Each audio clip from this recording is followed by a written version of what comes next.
This is the story of Diablo 4, Act 2, Episode 4, Astaroth's Terrible Revenge. With the rogue druid Arida dealt with, who fell under Lilith's spell, we speak to a young Yorin and Braystag, saying, "I found Arida." And? She is at peace now. I hope. I never thought it would turn out like this. Heroism and sacrifice are often entwined in the course of fate. My mother's words. I must tell Father what has happened, what Lilith has done. We cannot let her destroy anything else. Heading south through the torrents of rain to meet with Donan, we're bothered by stinging swarms, dismounting to rid ourselves of the nuisance, and not noticing the missing beggar who once sat here as a Blood Clan Impala's spear whistles by our ear. Shocked that the Khazra are so close to the keep, we look up through the murky black of night in horror to see embers pouring down as the keep burns and marauders execute a straggler. It seems the Knights Penitent have fallen to the demonic horde that have claimed the keep, and we realize Lilith has beaten us to Donan.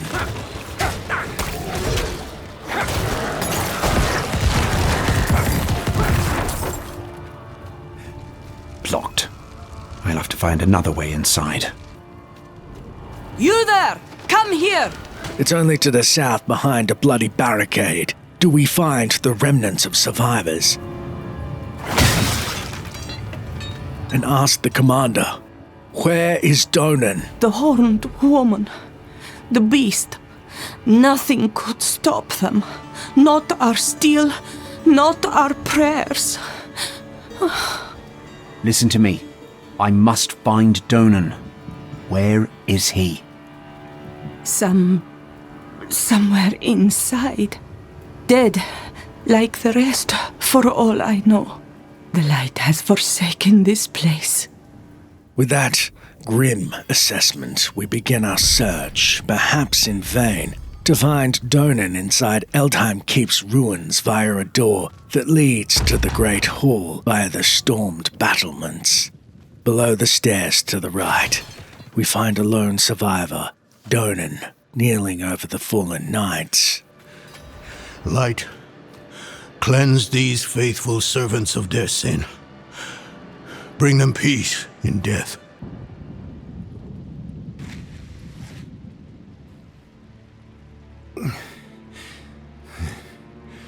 Bloody miracle you made it here in one piece. Lilith and that beast tore right through us. Could have killed me too. But she left me untouched. She's toying with me. Wants me to watch her destroy everything I've built. Oh, damn it! Did you see Yorin the way you came? No. She hasn't won yet. There's still a chance to stop her. But I can't do it alone.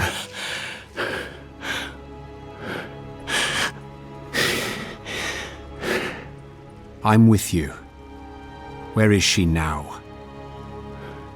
An old chamber beneath the keep. That's where Astaroth is.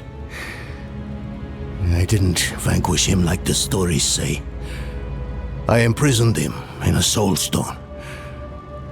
It was a last resort.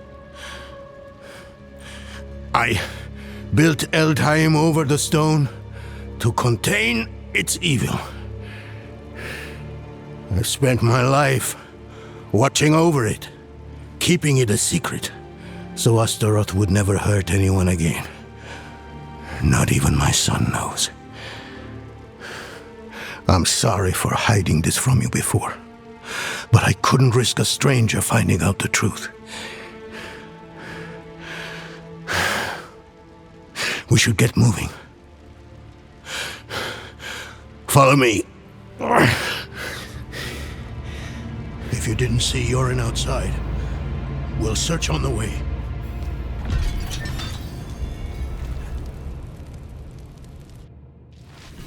When was the last time you saw Yorin? We were discussing what happened to Erida, and then Lilith stormed the keep. I ordered some guards to escort him out of Eldheim. I should have stayed with him. Searching the burning barracks for Yorin, one by one, we begin to find the bodies of Yorin's guards. One of Yorin's protectors. The last of my son's guardians. Come, quickly! Yorin's mace is here. I told them to get out! Maybe he and the Knights tried to stop Lilith. Could she have taken him somewhere? What possible reason would she have? He means nothing to her. We need to move. The way to Astaroth is through here. On the second fallen night, we discern. One of the Guardians Donan ordered to watch over Yorin, just a broken corpse now, marred by claw marks. Yorin's mace sits atop the body, but there is no other sign of the boy. Making our way down the earthen passage, we're confronted by Lycan questioning.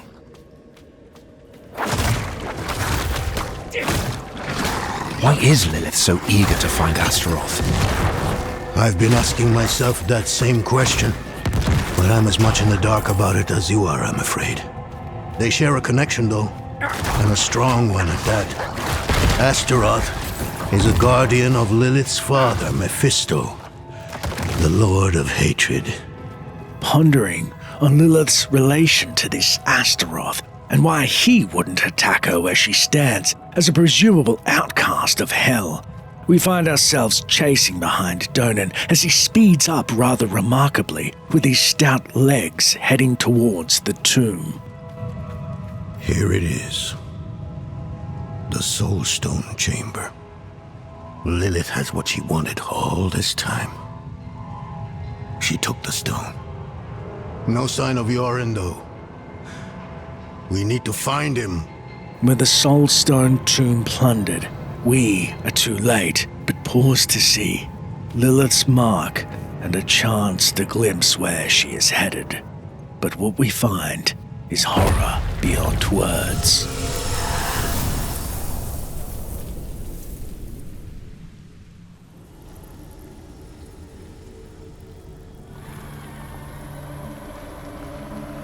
Mighty Astaroth, the charred Duke himself, confined to a cage.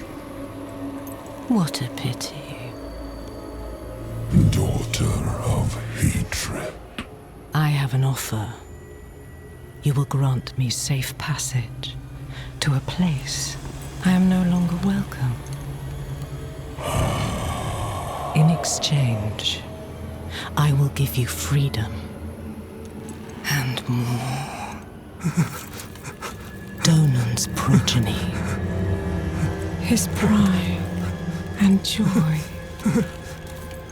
your retribution if you give me what I want.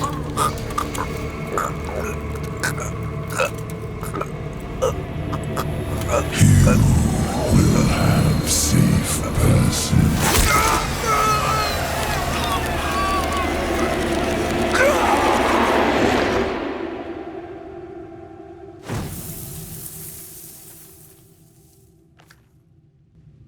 Was it another vision? Did you see Yorin? Yes. Lilith stabbed him with the Soul Stone.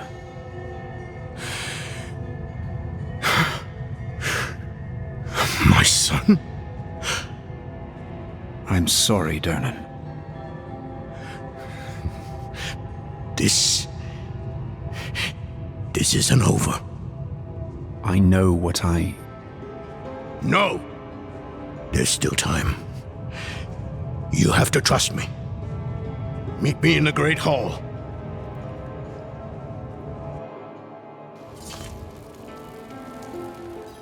Shaken by the revelation as is Donan, We comply with his wishes, meeting him in the great hall standing by his fallen comrades.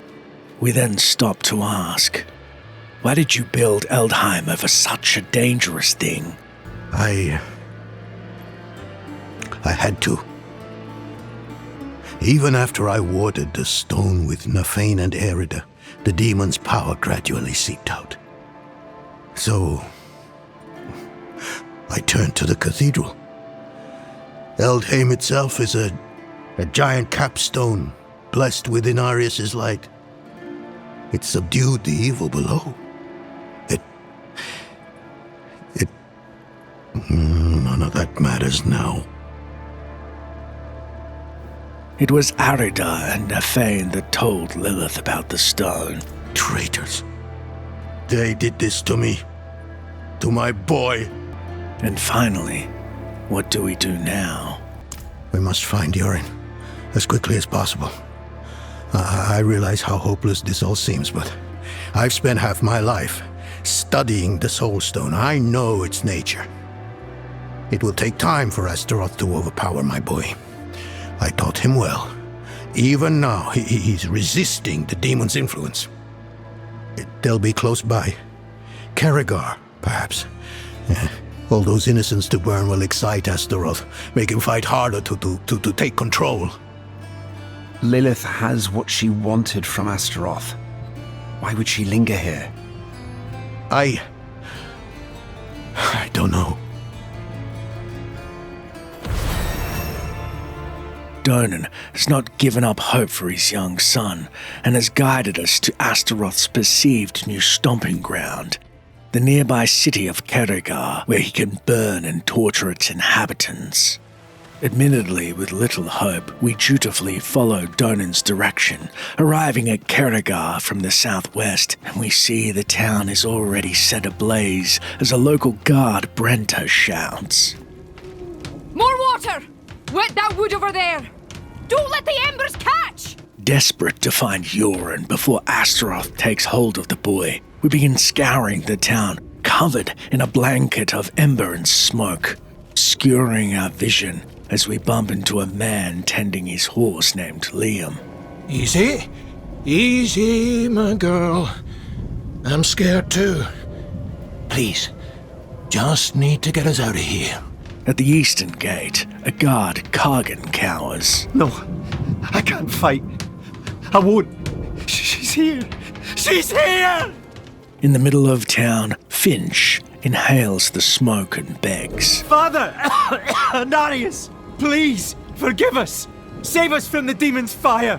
To the northeast, near the chieftain's hut, we find two merchants cowering neath their carts and cast our minds back to their scoffing at the idea of the very real threat of the demoness Lilith. Women with horns. Never heard such mewling over rumours. Inside the chieftain's hall, an injured Rosine endures. My skin's charred to the bone, but I feel nothing. Why do I feel nothing? Moira, the healer, casts incantations at the old moot point and admits. They look to me for help. Bones crushed, flesh melted. By Vasily, the smell. I'm not sure I can take much more. Departing the desperate scene, we find past the dead the chieftain Crannock where we expect, by the druid's revered tree praying. Ghosts of my kindred, spirits of the wild, forgive my weakness.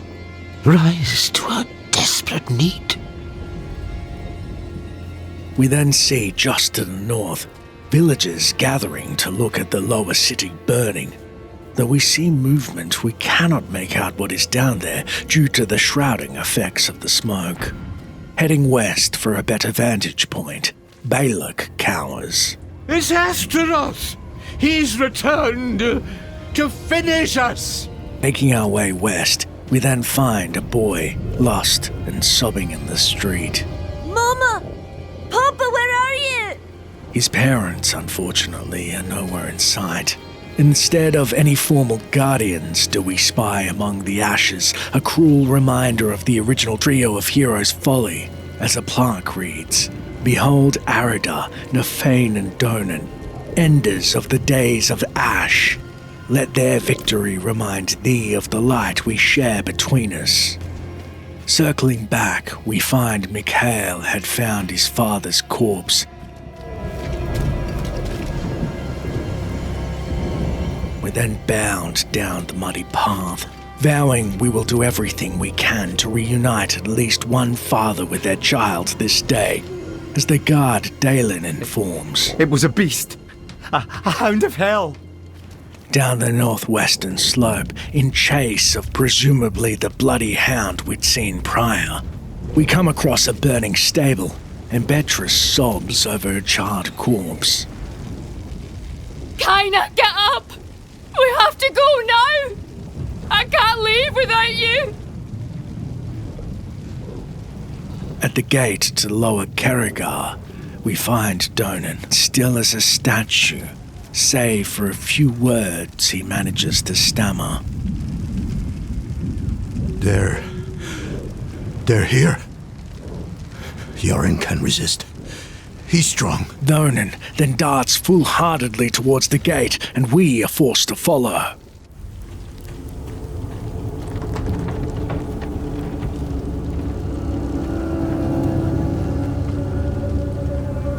You're in! You're in!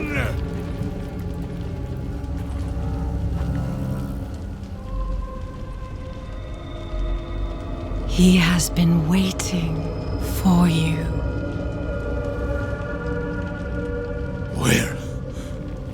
Where is he? Come forth.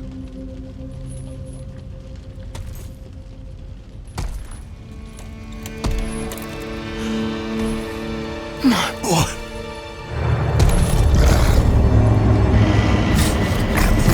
He called out for you, wept until his tears became fire.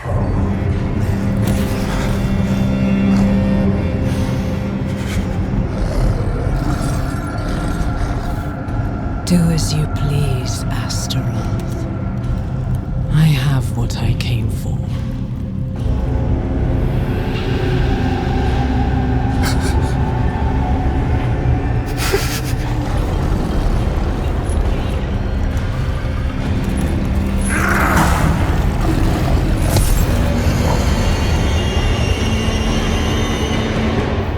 A trio of villagers immediately flail towards us, burned alive, exciting Astaroth as he rides his great Cerberus that breathes fire as he wrenches on the large chains that bind them. The demon then calls forth colossal meteors in an effort to expunge us from his new playground. Forced to flee, we use the Hellhound's own blood, born of Nephanes, to injure it and the rider above. Agitated, the charmed Duke turns his mount to new prey. Leaping to the north as we follow close on his heels, trailing behind his path of destruction as more villages burn and the demon becomes visibly invigorated by the carnage. Disturbed by our defiance in the face of the inferno called forth, the Hellhound calls its own minions to surround us in a war of flaming attrition.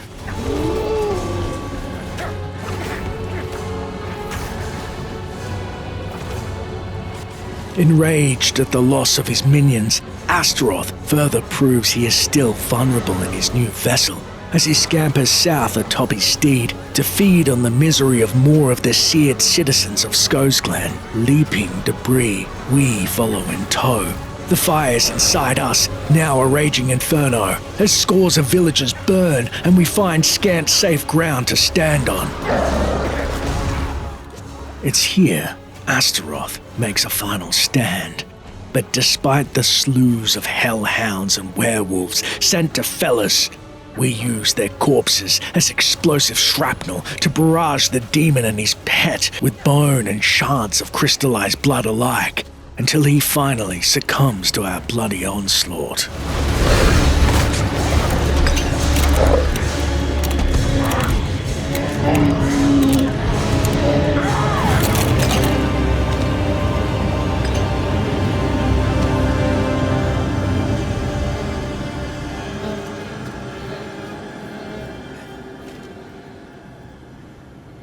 Donan then rushes to the remains of his boy, and we respectfully watch on.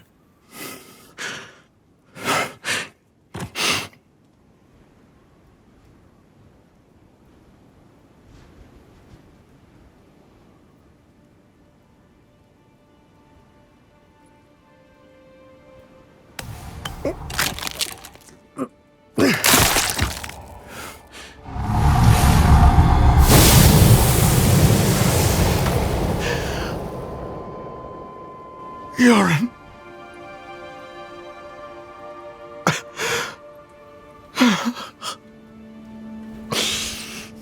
I'm sorry, my son. I'm sorry.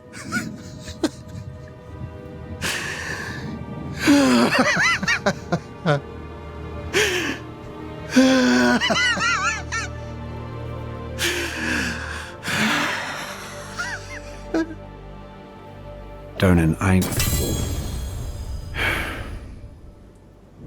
I will leave you in peace. Leaving Donan to mourn, we scoop up the items found on the fallen amalgam of Rage's corpse, a yellow fur-lined robe enhancing our defense, and a legendary sword, the vicious bone-ridged blade, Edgemaster's spinal. Sheathing the blade, we re-enter the flaming remains of Kerrigar and check on the villagers, wary that Lilith may still lurk in the area. Noticing the absence of the cathedral's knights, and so we start in the ruined stables. Damn devil, burned all my animals. I can't feed a city on mud and straw. By the western gate, the guard Dalen scorns. We should be corpses for trusting Donan and his bloody cathedral. By the smithy, a fed-up Anag declares. No more cities. We're taking what the fire's left and heading to the country. Far as we can get. Inside a hut to the east, featuring a druidic shrine, Lena questionably concedes. Nathian was right. We've forgotten who we are. Only the wilds can heal us. By the east gate, Elsie wonders of the church. Where are the knights gone? After all the promises, they just left us. Inside the chieftain's hall, the chief is nowhere to be seen, and we instead find Moira the healer who thanks. Don't look so grim. We're a sorry sight, but we're alive. Thanks to you, I hear. Searching for the chief, we first stop by the drinking hall and find Baird and his brother discussing the dead. We've been clearing debris through the night. We ain't found a living soul. I know, brother. But we stop when they're all found and buried proper. By Vasily's tree, we find the chief Crannock who tempers. I saw what you and Donan did for us, what he had to do to his son. It is a cruel fate for an old warrior to see his legacy perish. He did not deserve it. And to the west, an optimistic brewers apprises. Quite a chore ahead of us. Got to pick up the pieces and put them back better. Heading back to the inn, we ask the publican Errolf, how are the people holding up? Well enough, as long as they don't stop moving. Any word from the cathedral? Last I heard, the bastards took a beating down at Eldheim Keep. Seems the rest tuck-tailed and fled back south. Good riddance, I say. Pausing as we see something foreign scurry around the room, we inquire, where did that cat come from? A little lady just wandered in, covered in soot, and made herself at home. Seems to like Glenbeer well enough.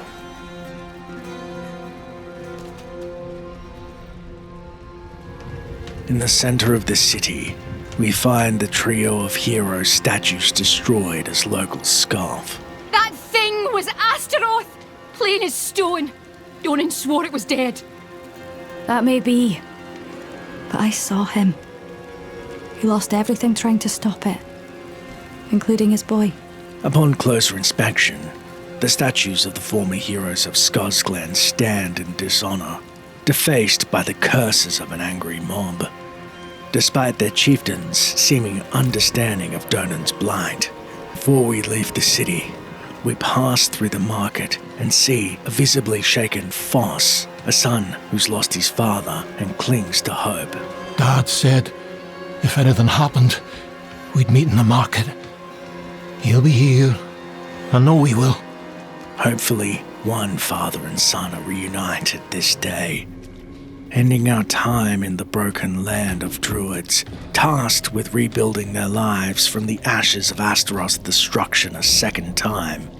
We find ourselves outside the gates to Lower Kerrigar and locating a guard, we inform. It's over. The townsfolk can search for their loved ones now. Aye. A shame about Yoren. Was one of us, you know. We'll take care of him and his father. Lilith and Astaroth had made a deal, and we were the ones who would pay the cost. Our presence was no coincidence. Everything happened exactly as Lilith wanted. We just danced to her music. Donan was shattered, his mind on grief, not her, not answers. No one knew what Lilith was truly after, or exactly what Astaroth had promised her. But we needed to recover quickly, and we needed to stop chasing her phantoms.